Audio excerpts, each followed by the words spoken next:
Since the rise of Alessandro Michele some 3 years ago, street style has been an integral part of Gucci.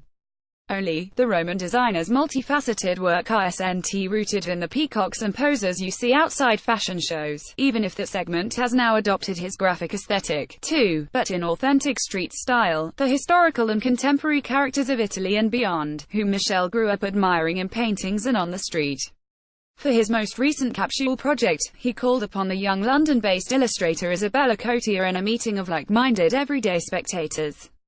"I was working on a people-watching project in Florence, and he said, 'Would you like to collaborate?'" Cotier recalled on Tuesday afternoon at the Gucci Museo in Florence, where her illustrations now grace t-shirts and bags in the brilliant Gucci Garden gift shop, which opened last January.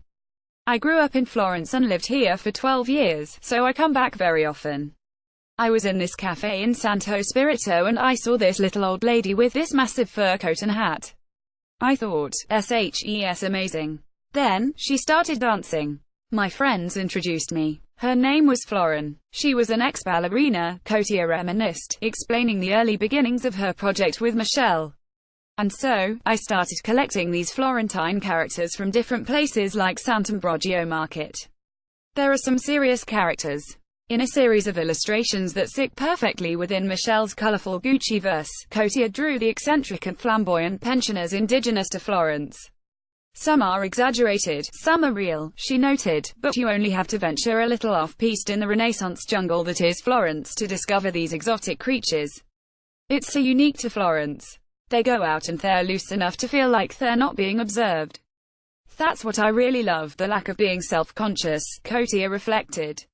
"These days, with social media and stuff, people are so aware of their identities and appearances. The older generation is like, 'Why do you care?' mirrored against the ambitious and often artificial street style scene that's become an industry within fashion." Cotier's collaboration with Gucci refocuses the spotlight on those to whom self-expression is an unconscious and instinctive daily routine. As the illustrator said, "I think you can just tell so much when someone is wanting to be looked at and when someone isn't wanting to be looked at, when someone isn't asking to be admired. I think it's to do with age and being free. They get up in the morning and think, 'I want to wear this hat because I want to wear it,' or 'I want to go out with a banana beside my coffee because that's what I feel like.' Not, 'Maybe this will get me photographed today.'" 5 things to know about Gucci's cruise collection.